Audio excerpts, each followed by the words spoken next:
90.8 radio' জ্ঞান মালিনীৰ দৃষ্টি আৰু লক্ষ্য অনুষ্ঠানলৈ আপোনাক স্বাগতম জনালোঁ। আজিৰ অনুষ্ঠানৰ সৈতে ষ্টুডিঅ'ত উপস্থিত আছোঁ কংকন।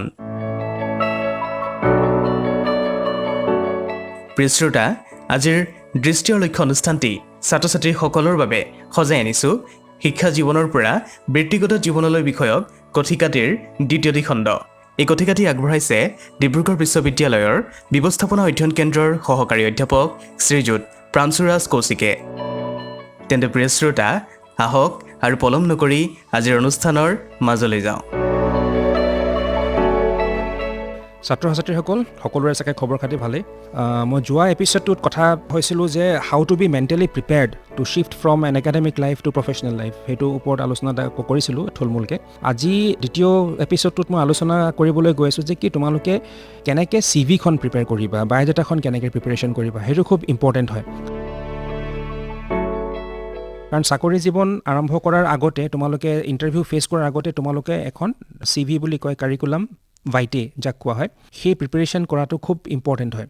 মোৰ অভিজ্ঞতাৰ পৰা মই তোমালোকক কওঁ যে আমি যেতিয়া CVবিলাক ছিলেকশ্যন কৰিছিলোঁ এজ এন HR এটা সময়ত, তেতিয়া মই লক্ষ্য কৰিছিলোঁ যে কি প্ৰায়বিলাক CV কি কৰে, বায়'ডাটাবিলাক কি কৰে, আজিকালি চোৱা ৰাস্তাৰ চুকে কোণে বিভিন্ন কম্পিউটাৰৰ চাইবাৰ কেফেবিলাক আছে, তাত কি কৰে তাহাঁতি অলৰেডি এটা ফৰ্মেট বনাই থোৱা থাকে। মানে কোনোবা চাগে পুৰণা ক্লাইণ্টে তাত চাগে নিজৰ বায়'ডাটাখন প্ৰিপেৰেশ্যন কৰিছিলে আৰু সেই তেনেকুৱা ধৰণৰ CVবিলাকে কপি পেষ্ট কৰি কি কৰে, নামবিলাক খালি সলনি কৰি নতুনকৈ প্ৰিণ্ট আউট দি পেলাই তোমাৰ দি দিয়ে কেণ্ডিডেটবিলাকক।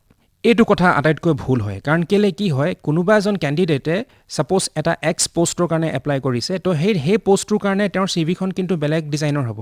আৰু কোনোবা এজনে Y পোষ্ট এটাৰ কাৰণে এপ্লাই কৰিছে, সেই Y পোষ্টটোৰ কাৰণে কিন্তু CVখন বেলেগ ধৰণৰ হ'ব। এতিয়া কি হৈ যায়, এক্সৰ CVখনেই Y কাৰণেও দি দিয়ে, তো গোটেই বস্তুবিলাক একেই লাগে। চ' তেতিয়াহ'লে আমি CVবিলাক ছিলেকশ্যন কৰোঁতে বৰ দিগদাৰ হয়। Now what really is a resume or a CV? Resume বা CVখন কি হয়, it has to reflect you. তোমালোকক ৰিফ্লেক্ট কৰিব লাগিব। এই ছাপ'জ এজন কেণ্ডিডেট আছে, কেণ্ডিডেট এক্স। আজি কেণ্ডিডেট এক্সে এটা পষ্টৰ কাৰণে এপ্লাই কৰিছে আৰু সেই কেণ্ডিডেট এক্সে যেতিয়া এপ্লাই কৰিব, সেই এপ্লাই কৰা কেণ্ডিডেটজনক কিন্তু অৰ্গেনাইজেশ্যনটোৰ HR বা যিসকলে ছিলেকশ্যন কৰিব, তেওঁলোকে তেওঁক পাৰ্চনেলি ব্যক্তিগতভাৱে চিনি নাপায় বা নাপাব পৰাৰ চান্সেছ বেছি থাকে। সেই কেণ্ডিডেটজনে কনভিন্স কৰাব পাৰিব লাগিব যে কি মই এই পষ্টটোৰ কাৰণে ইণ্টাৰভিউ দিবলৈ যোগ্য। সেই বস্তুটো কনভিন্স কেনেকৈ কৰাবা? সেই কনভিন্স কৰাৰ সুযোগটোৱে বা দলংখন বা ব্ৰিজখনেই হৈ গ'ল তোমালোকৰ ৰিজিউমবিলাক বা CVবিলাক। চ' সেইটো কাৰণে এই ৰিজিউম প্ৰিপেৰেশ্যন বা CV প্ৰিপেৰেশ্যনটো কৰোঁতে বৰ ধ্যান দি কৰিবলগীয়া হয়। মানে বৰ সাৱধানে কৰিবা আৰু বৰ ধ্যান দি কৰিবা। কেতিয়াবা আমি দেখোঁ যে CVবিলাক বৰ ইনকমপ্লিট হয়। আজি চৰকাৰী পষ্টবিলাকৰ কাৰণে এটা ষ্টেণ্ডাৰ্ড ফৰ্ম থাকে, সেই ষ্টেণ্ডাৰ্ড ফৰ্ম মতেই এপ্লিকেশ্যন হয়। কিন্তু কৰ্পৰেটবিলাকে কি কৰে, কৰ্পৰেটবিলাকে বা প্ৰাইভেট ছেক্টৰ অৰ্গেনাইজেশ্যনবিলাকে সদায় বিচাৰে যে কি যিমান পাৰে সিমান কেণ্ডিডেটজনৰ বিষয়ে এটা আইডিয়া এটা ল'বলৈ তেওঁলোকে ইচ্ছা কৰে। আৰু সেই ইচ্ছা কৰোঁতে তোমালোকে সদায় ৰিজিউম প্ৰিপেৰেশ্যনখন অকণমান ব্ৰড বেছড হ'ব, তাত মানে হোৱাটো ভাল। তোমালোকৰ নিজৰ বিষয়ে অলপমান বেছিকৈ লিখাটো ভাল। বেছিকৈ মানে মই এইটো কোৱা নাই যে কি এক্সাজাৰেটেড ফৰ্মত, যোনটো সত্য কথা সেইটোকে মানে, কিন্তু লাগতিয়াল কথা আৰু কেইটামান তাত লিখি দিয়াটো ভাল। উদাহৰণস্বৰূপে মই তোমালোকক ক'ব খুজিছোঁ, কিছুমানে কি কৰে CVবিলাকত যে লিখে যে ডিছক্ৰাইব ইয়ৰ চেল্ফ বুলি। ডিছক্ৰাইব ইয়ৰ চেল্ফত প্ৰায় সকলো মই দেখিছোঁ যে 100ৰ ভিতৰত 99% এনেকেই লিখে যে কি I am N honest and hard working individual and I am of good Morrell character etcetera. মানে অকল কি সেইটোৱে নেকি? তোমালোকৰ গুণ কি অকল সেইটোৱে নেকি? তোমালোকে আচলতে কি হয়, ব্যক্তিগতভাৱে তোমালোক কি হয়, সেই বস্তুটোহে আচলতে তাত লিখিব লাগে। এই একে ধৰণৰ চেণ্টেন্সটো অহাৰ মেইন কাৰণটো হৈ গ'ল সেই যে মই কৈছিলোঁ চাইবাৰ কেফেবিলাক কপি পেষ্ট কৰাই বনোৱা CVবিলাক। সেইটো কাৰণে আচলতে কি হয়, গোটেইবিলাকৰ description of themselves becomes quite uniform. সেইটোতো একদম তেতিয়াহ'লে পৃথিৱীৰ এখন সকলো প্ৰাণী একেই হ'লহেঁতেন। আজি মোৰ যিখিনি ষ্ট্ৰেংথ হয়, সেই ষ্ট্ৰেংথখিনি তোমালোকৰ লগত নিমিলিবও পাৰে। তোমালোকৰ যিখিনি উইকনেছ হয়, সেই উইকনেছখিনি মোৰ লগত নিমিলিবও পাৰে। সেই একেটাই আচলতে কথা হয়। তোমালোকৰ যোনটো ষ্ট্ৰেংথ বা তোমালোকৰ যোনটো উইকনেছ, সেইটো প্ৰপাৰলি ৰিফ্লেক্ট কৰিব পৰাকৈ CVখন প্ৰিপেৰেশ্যন কৰিব লাগে। অভিজ্ঞ এজন HR মেনেজাৰ বা এজন চাইকিয়াট্ৰিষ্ট বা চাইক'লজিষ্ট বা মই আচলতে এইটো চাইক'লজিকেল এনালাইষ্ট ৱৰ্ডটো ইউজ কৰাটো আৰু বেছি ভাল আছিলে। আজিকালি ইণ্টাৰভিউ বৰ্ডবিলাকত কি হয়, তোমাৰ কেতিয়াবা চাইক'লজিকেল এনালিষ্টো বহি থাকে। তেওঁলোকে তোমালোকক 2-3টা প্ৰশ্ন সোধাৰ পিছতেই তোমালোকৰ কিন্তু আচল স্বৰূপটো ধৰা পৰি যায়। মানে বহুত চান্স থাকে। সেইটো কাৰণে CVত কেতিয়াও ফাঁকি মাৰিব নাপায়, কেতিয়াও মিছা কথা তাত লিখিব নালাগে।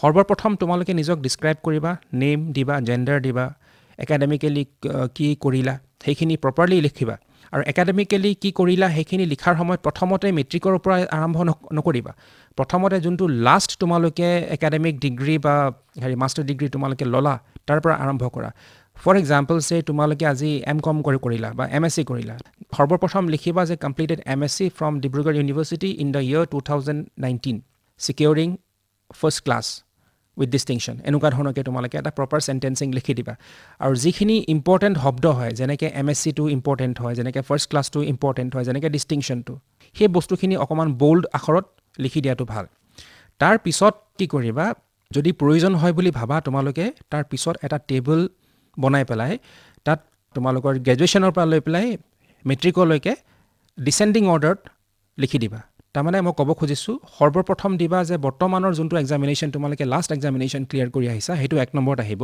তাৰপিছত ডিচেণ্ডিং অৰ্ডাৰত বাকীখিনি আহিব যেনেকৈ তাৰপিছত তোমাৰ ডিগ্ৰী আহিলে এইচ.এছ. আহিলে তাৰপিছত এইচ.এছ.এল.চি. আহিলে তাৰপিছত আদাৰ কোৱালিফিকেশ্যনছ বুলি এটা অপশ্যন দি দিবা আদাৰ কোৱালিফিকেশ্যনছত তোমালোকৰ যদি বাকী কিবা কাৰিকৰী যদি ডিপ্ল'মা তোমালোকে লোৱা আছে বা চাৰ্টিফিকেট কৰ্চ কৰা আছে সেইখিনি তাত তোমালোকে লিখি দিবা সেইটো খুব ইম্পৰ্টেণ্ট হয় আৰু হেডিংটো দিবা একাডেমিক ক্ৰিডেঞ্চিয়েলছ বুলি সেইটো খুব ইম্পৰ্টেণ্ট হয় এই শব্দবিলাক প্ৰয়োগ কৰোঁতে খুব সাৱধান হ'বা যদি তোমালোকে আগতীয়াকৈ ক'ৰবাত চাকৰি কৰি আহিছা আৰু এইটো প্ৰথম চাকৰি নহয় জীৱনৰ প্ৰথম চাকৰি নহয় তেতিয়া কিন্তু তোমালোকে এটা কথা ধ্যান থ'বা তোমালোকে তেতিয়া কিন্তু বৃত্তিগত বিষয়বিলাক সেইবিলাকত প্ৰাধান্য দি সেই অপশ্যনটো আগতীয়াকৈ মেনশ্যন কৰিব লাগিব কাৰণ তোমালোকে এটা চাকৰিৰ পৰা নতুন চাকৰি এটা জইন কৰিবলৈ তোমালোকে গৈ আছা চ' সেই সৰ্বপ্ৰথম একাডেমিক ক্ৰিডেঞ্চিয়েলখিনি লিখাৰ আগতে তোমালোকে প্ৰফেচনেল ক্ৰিডেঞ্চিয়েলখিনি দি ল'বা তাত কি দিবলগীয়া হ'ব পাৰে তাত তোমালোকে দিবলগীয়া হ'ব পাৰে যে কি তোমালোকে বৰ্তমান কোনটো চাকৰি কৰি আছা বা লাষ্ট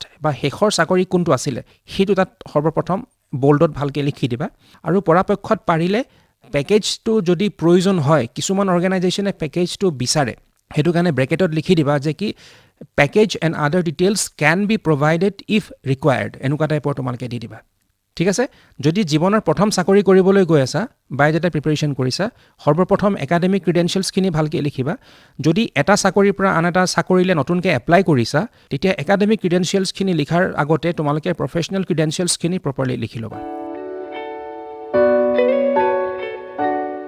নেক্সট আহি গ'ল তোমালোকৰ কাৰিকুলাৰ এক্টিভিটিছবিলাক এক্সট্ৰা কাৰিকুলাৰ এক্টিভিটিছ কি আছে বা এনেকৈ দিব পাৰা যে কি এচিভমেণ্টছ আদাৰ দেন প্ৰফেচনেল মানে প্ৰফেচনেল এচিভমেণ্টৰ বাদেও বাকী তোমালোকৰ যিখিনি এচিভমেণ্ট আছে জীৱনত কি উপলব্ধি কৰিলা সেই বস্তুখিনি তাত তোমালোকে লিখি দিব পাৰা তাত কি হ'ব পাৰে যদি কিবা এৱাৰ্ডছ এণ্ড ৰিৱাৰ্ডছ আছে যদি কিবা তোমালোকৰ এক্সট্ৰা ক'ৰবাত চাৰ্টিফিকেট পাইছা বা তোমালোকৰ হবিজবিলাক কি হয় তাত তেনেকৈ তোমালোকে লিখি দিব পাৰা এতিয়া হবি বুলি কওঁতে মোৰ মনত পৰিলে হবি বুলি কওঁতে হবিটো লিখোঁতে কিন্তু সাৱধান হ'বা আজিকালি বহুতে কি কৰে মই again I just go' back to my previous sentence যে কপি এণ্ড পেষ্ট সেইটো কৰিলে কি হয় আজিকালি বহুতে ফটোগ্ৰাফী এটা হবি বুলি লিখি দিয়ে ফটোগ্ৰাফী হবি বুলি লিখাৰ আগতে বা ট্ৰেভেলিং বুলি লিখে হবি মই এনেকুৱা ধৰণৰ বিভিন্ন উদাহৰণ দিব পাৰোঁ আগতে কিছুমান কেণ্ডিডেট আহে তেওঁলোকে কয় যে মোৰ ট্ৰেভেলিংটো হবি হয় আৰু যেতিয়া তেওঁলোকক ইণ্টাৰভিউত সোধোঁ যে তোমাৰ যদি ট্ৰেভেলিংটো হবি হয় which are the places that you have travelled in your life ডিব্ৰুগড়ৰ পৰা কিজানি তোমাৰ তিনিচুকীয়াৰ বৰ্ডাৰে ক্ৰছ কৰা নাই আৰু তাত লিখে যে মোৰ ট্ৰেভেলিংটো হবি এইটো ভালনে বাৰু ইণ্টাৰভিউত কেনেকৈ তোমালোকে হেৰি কৰিবা নিজকে প্ৰেজেণ্টেশ্যন দিবা ইয়াৰ অৰ্থ কি হৈ গ'ল যে তোমালোকৰ এণ্টায়াৰ চিভিখনে ভুল চ' সেই বস্তুবিলাক যিটোৱে লিখা যোনটো আচলতে হয় আচলতে তোমাৰ যোনটো গুণ হয় যিখিনি তোমাৰ কোৱালিটি আছে যিখিনি তুমি ভাল পোৱা সেইখিনিহে তাত দিবা চ' এই বস্তুবিলাক মই বাৰে বাৰে ৰিপিটেশ্যন এইটো কাৰণে দি আছোঁ যাতে তোমাৰ চিভিখন it reflects the real you what you really are এই বস্তু বহুত ইম্পৰ্টেণ্ট কিন্তু তাৰপিছত শেষত ফেমিলি ডিটেইলছটো খুব প্ৰয়োজন হয় দেই ফেমিলি ডিটেইলছটো তাত দি দিবা যে তোমাৰ দেউতাৰ নামটো কি মাৰ নামটো কি তেওঁলোক কি আছিলে ঘৰত তোমালোকৰ চিবলিংছ আছে কিমান তুমি মেৰিড নে আনমেৰিড হয় তোমাৰ ল'ৰা ছোৱালী আছে নেকি এই বস্তুবিলাকো খুব ইম্পৰ্টেণ্ট হয় ফেমিলি ডিটেইলছ বুলি এখন এক্সট্ৰা পেজে দি দিবা আৰু পৰাপক্ষত এইটো বস্তু মই নিজে কৰিছিলোঁ চাকৰিবিলাকত এপ্লাই কৰোঁতে মই যোনটো কোম্পানী বা যোনটো অৰ্গেনাইজেশ্যনলৈ এপ্লাই কৰোঁ বা যোনটো পষ্টৰ কাৰণে এপ্লাই কৰোঁ তাৰ কাৰণে মই এটা এক্সট্ৰা পেজ এখন এড কৰি দিওঁ এড কৰি পেলাই লিখোঁ যে কি projects of plan of action that I will undertake if selected for the post তেতিয়া কি হয় তেতিয়া কেণ্ডিডেট এজন যে ইণ্টাৰেষ্টেড সেই পাৰ্টিকুলাৰ পষ্টটোৰ কাৰণে তেওঁ যে ৰিচাৰ্চ কৰি পেলাই আহিছে তেওঁ যে সেই পাৰ্টিকুলাৰ পষ্টটোৰ বিষয়ে ভালকৈ ষ্টাডি কৰি পেলাই আহিছে সেই বস্তুটো আচলতে তাত তোমাৰ ৰিফ্লেক্ট কৰে সেই বস্তুটো খুব ভাল মানে সেইটো দি দিয়াটো ভাল এইটো তোমালোকৰ নিজস্ব কথা দিয়া নিদিয়া কিন্তু মই ছাজেষ্ট কৰোঁ সেইটো দি দিয়াটো ভাল তেতিয়া তোমাৰ candidate it speaks very highly of the candidate it reflects as if the candidate is really willing to join the job আৰু সেইটো কাৰণে সেই পাৰ্টিকুলাৰ চাকৰিটোৰ বিষয়ে তেওঁ প্ৰপাৰলি ৰিচাৰ্চ কৰি পেলাইহে আহিছে, এনেই এপ্লাই কৰি দিয়া নাই। সেইকেইটা বস্তু খুব ইম্পৰ্টেণ্ট হয়। আৰু স্পেলিংবিলাক বানানবিলাক কিন্তু ধ্যান থবা দেই, বহুতে বানান ভুল কৰে, সেইটো আটাইতকৈ বেছি বেয়া দেখায়। বানান কেতিয়াও ভুল নকৰিবা, বানানবিলাক ভালকৈ দিবা। আৰু এটা ইম্পৰ্টেণ্ট কথা হৈ গ'ল, ফটোগ্ৰাফখন তাত লগাবলৈ পাহৰি নাযাবা। আৰু ফটোগ্ৰাফ যিখন দিবা সেইখন সেই ফুল থকা শ্বাৰ্ট বা ফুল থকা কাপোৰ কানি পিন্ধি পেলাই বা জাক জমক থকা কাপোৰ কানি পিন্ধি পেলাই কাইণ্ডলি নিদিবা, অতি বেয়া দেখায়। যদি মহিলা হয়, মহিলাসকলক মই ছাজেষ্ট কৰিম হয়তো ৱেষ্টাৰ্ণ ড্ৰেছ এটা পিন্ধিব পাৰা, হয়তো তোমালোকে শ্বাৰ্টছ পিন্ধিব পাৰা। তোমালোকে যদি আমাৰ নিজৰ সাজ পোছাক পিন্ধিব খোজা সেইটোও খুব ভাল কথা। খালি এটাই কথা মনত ৰাখিবা, কাপোৰ কানিবিলাক বৰ বেছি জাক জমক হ'ব নালাগে, ছবাৰ হ'ব লাগে। পুৰুষসকলক মই ছাজেষ্ট কৰিম পৰাপক্ষত যদি ৱেষ্টাৰ্ণ কৰিব খুজিছা এডাল টাই মৰাটো খুবেই বাঞ্ছনীয়, আৰু টাইৰ লগত কিন্তু কোট বা ব্লেজাৰ এটা পিন্ধি ল'বা। ব্লেজাৰ বুলি ক'বলৈ গ'লে সেই বিয়াত পিন্ধি যোৱা সেই জাক জমক একদম ৰঙা নীলা ব্লেজাৰবোৰ নিপিন্ধিবা দেই, তেনেকুৱা ফটোগ্ৰাফ ঢেৰ আহে, অতি বেয়া দেখায়। ফাৰ্ষ্ট ইম্প্ৰেশ্যনটোৱে বহুত বেয়া হৈ যায় আচলতে, সেইটো এছেঞ্চিয়েল নহয়। নেক্সট কথা, যদি চোৱা এতিয়া মোক বহুতে সুধিব পাৰে আজিকালি বহু ল'ৰা ছোৱালীয়ে কি কৰিছে, চুলি আৰু দাড়ি ৰাখে। তোমাৰ চুলি বা দাড়িয়ে তোমাৰ চাকৰিটো পোৱাত কোনো হেঙাৰ হ'ব নোৱাৰে যদি তুমি সেইখিনি প্ৰপাৰলি মেইনটেইন কৰি পেলাই প্ৰেজেণ্ট কৰিবলৈ যোৱা। তুমি যদি দাড়িয়ে গোফে গোটেইটো ভুবুকাৰ হৈ যোৱা আৰু গোটেইখিনি ট্ৰিমড নহয়, সমান নহয়, এডাল দাড়ি বোলে বহুত দীঘল, এডাল দাড়ি বোলে সৰু, তেনেকৈ যদি আহা ইট ৰিফ্লেক্টছ ৰং অন ইউ, যে তুমি এই ল'ৰাটোৱে দেখোন ইণ্টাৰেষ্টে দিয়া নাই, এনেই আহিছে আৰু এপ্লাইহে কৰিছে। সেইবিলাক বস্তু ভুল। কিন্তু মই মানে সঁচা যদি অৰ্থত ক'বলৈ যাওঁ, you must be very presentable even in your photographs. সেইটো বহুত ইম্পৰ্টেণ্ট হয়। তোমালোকৰ ফটোগ্ৰাফছখিনিতো তোমালোকে প্ৰেজেণ্টেবল হ'ব লাগিব, সেই পইণ্টটো বহুত ধ্যান থ'বা। নেক্সট হৈ গ'ল যে কি, চিভিখনৰ কনক্লুজনটো বহুত ইম্পৰ্টেণ্ট হয়। কনক্লুজনত ডেট দিবা, যোনটো জেগাত তুমি থাকি পেলাই চিভিখন প্ৰিপেৰেশ্যন কৰিছিলা, পৰাপক্ষত তোমালোকৰ সেইটো হোম এড্ৰেছে হয়, সেই এড্ৰেছটো প্ৰপাৰলি লিখি প্লিজ চাইন ইট, পৰাপক্ষত চাইন কৰিবা। আৰু কেতিয়াবা কিছুমান চিভিত ৰেফাৰেঞ্চেছ দিবলগীয়া হয়। ৰেফাৰেঞ্চেছ মানে তুমি যে এপ্লাই কৰিছা, তোমাৰ বিষয়ে যদি মোৰ জানিবলৈ ইচ্ছা যায় মই কাক সুধিব পাৰোঁ। চ' তেনেকৈ কিছুমান অৰ্গেনাইজেশ্যনে ৰেফাৰেঞ্চেছবিলাক বিচাৰে, তেতিয়া তাত তুমি গণ্যমান্য কিছু ব্যক্তিৰ নাম, 3জনতকৈ ওপৰ হ'ব নালাগে, 5জন হৈ গ'লে বহুত বেছি ভিৰ নিচিনা লাগে। 3জন নাম, address, phone number, mail address, email ID, kindly সেইবিলাক তাত এণ্টাৰ কৰি দিবা। আৰু তেওঁলোকৰ নামটো ৰেফাৰেঞ্চেছত ভৰোৱাৰ আগতে, লিখাৰ আগতে তেখেতসকলৰ কিন্তু পাৰ্মিশ্যনটো লৈ ল'বা। এইটো এনেকুৱা হ'ব নালাগে যে কি তুমি কাৰোবাক ৰেফাৰেঞ্চ দি দিছা, মানুহজনক কোৱাই নাই যে ছাৰ বা মেম মই আপোনাৰ ৰেফাৰেঞ্চ হিচাপে মোৰ চিভিখনত শ্ব' কৰিছোঁ।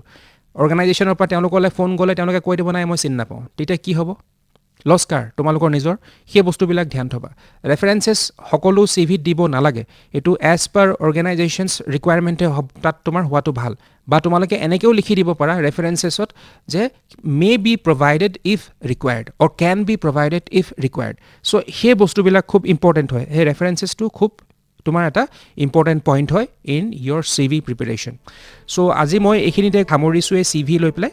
নেক্সট দিনাখন আমি আলোচনা কৰিম ৰিগাৰ্ডিং ইণ্টাৰভিউজ। ধন্যবাদ।